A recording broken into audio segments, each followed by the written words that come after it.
To one of you all here and about how Tom Nies, my father, became IBM's #1 sales rep.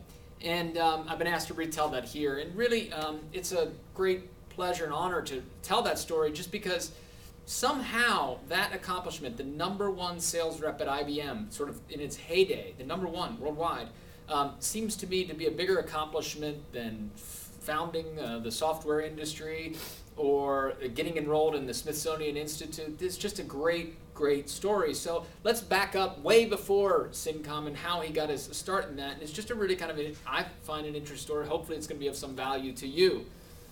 Well, it turns out, and I got this little diagram here, my father was a sales rep at IBM, and he's sitting there trying to sell, I hope you can see this 400-point tape drive to an IT director. That'd be kind of similar to a hard drive that we know today. He's trying to sell this guy. The guy won't return his phone calls, don't receive him anymore, and so forth and so on. But he's got to buy this thing. It's going to be really great.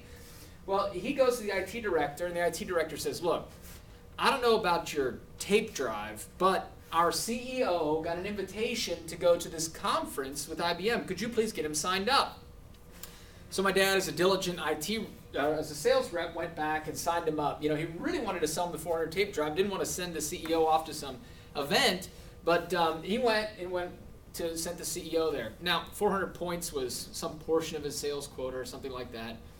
And what happened? Lo and behold, the CEO goes to the IBM event, which the sales reps had all been told to invite the CEOs to the events. The CEO goes to the event, comes back. My dad never even meets the guy. The guy places not a 400, places a 14,000 point order. He makes his quota in one fell swoop and actually doubles and triples his quota in that one thing.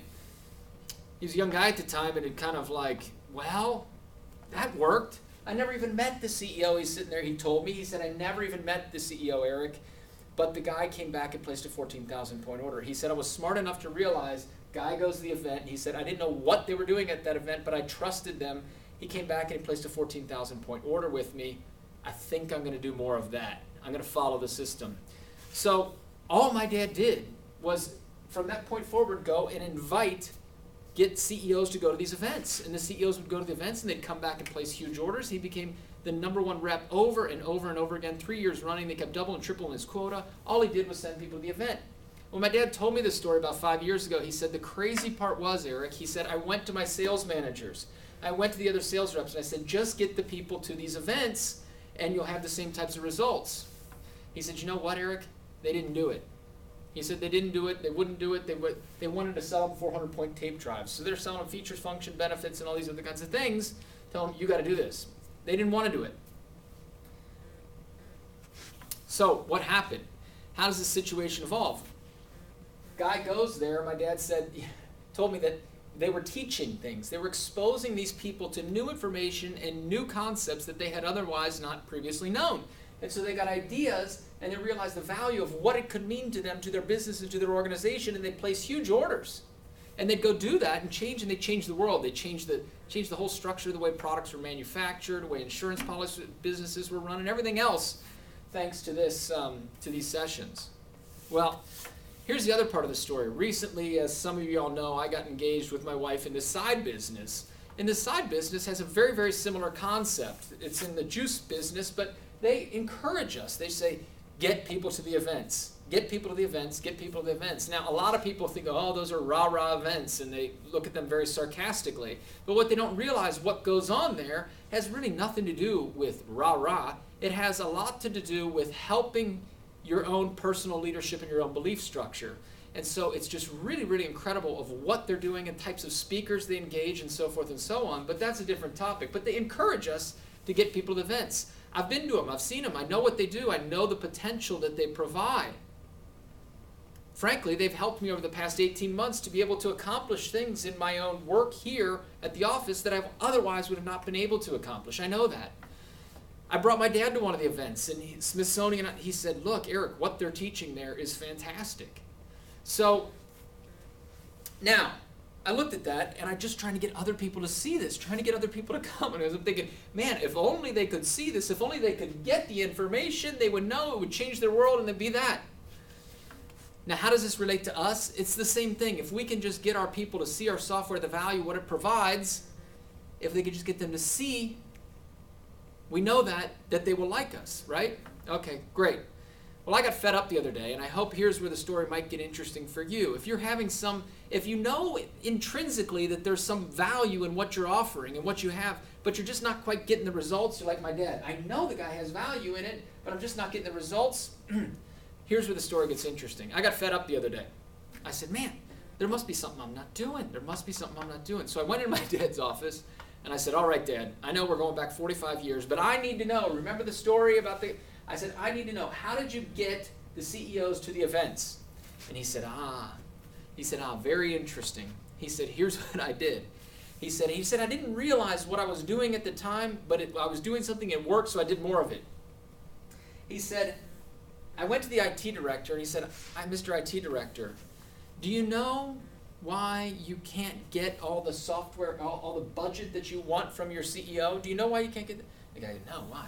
He said, because your CEO does not realize all the potential of what you can do for him. And I thought, oh, well, the IT director, wow, I have more potential than, you see more potential in me than maybe I might see? Yes. Your CEO could go to the IT director, the CEO would go there.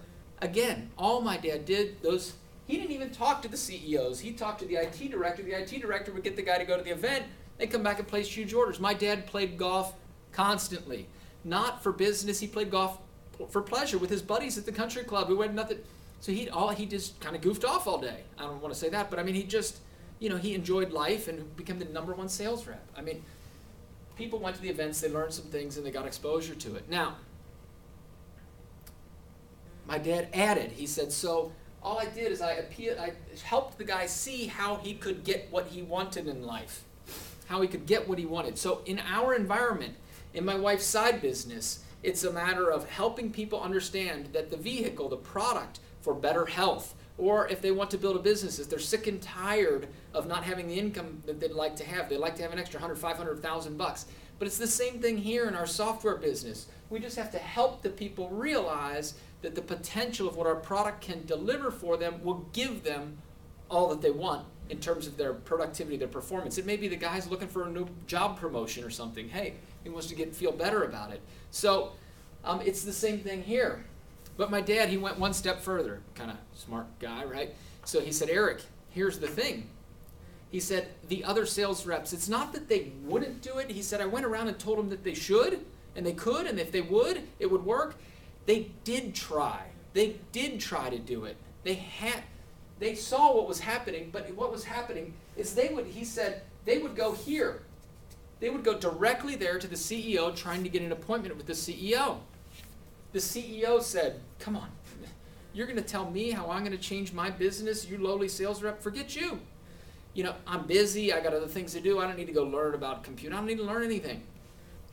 So the other sales reps were trying that approach, appealing directly to him and trying to invite him, and they weren't getting anywhere. They would get a CEO every now and again. Of course, they continued the course. They get like one every 3 months, whereas my dad's getting like 3 every month, right? So he's just having much better results because he's appealing down here. He said, again, I didn't realize what he was doing, but he was doing something and it worked. It was a system. And he was putting people into the system. So he kept adding that the thing is, what happened, and happens in our side business, we have systems here in this business for how to go forward. We call it the path. You do the path and you will have success. You don't do the path, you go do something else, and we'll get to that here in just a second, and it's not going to work. So, let me just take a break for a second. Look at this. I got 2 deer here. Now, the second deer follows in the path of the first deer. Now, he can sit there and wander around outside of here and make his life difficult, trying to invent something new, trying to do something new, or he can just simply follow a system and get that applied and get that moved forward. Now, here's the thing. My dad said what happened, IBM told them that they should and would do well to get people to the events, but they didn't teach them how to get people to the events. What he stumbled on by dumb luck or by God's grace, God's providence, is a system of being able to also invite. Look, in our own company, there is a system. It's called a script. We get scripted in what we're going to say to people. We know it's going to work, and if it's not working, we can modify it. But in my wife's side business, they have two things. They have the events that help people get some exposure and learn something, and then they have a system, which they call their business tools, which is their system for how to approach people. One of the reasons that most people don't want to be in sales, if you will, is it's because they fear rejection. And they fear rejection from their friends and people that are close to them telling them that they're doing something crazy. Yeah, it's a little bit easier to go sell to strangers because if they reject you, it doesn't hurt as badly. But if your friend does it, that's why a lot of people don't sell at their own country clubs. But what goes on here is if you apply a system, and what happened in our side business and what can happen here is you need not suffer rejection. I see the guys who sit next to me in the telemarketing department, they're going, oh man, it's hard for them, even for strangers. But if they apply the system, if they send them the videos, get them the information, if they apply the system, they can have success. And that's just the way things are sort of in every life these days. If we can apply a system, it can work. I hope that is of value to you. If you want to get in our side business, hey, great. We love you. We'll show you a system. We'll show you a way and an environment. That's fine. But really what we want to do is also help people in their everyday work. In their everyday work.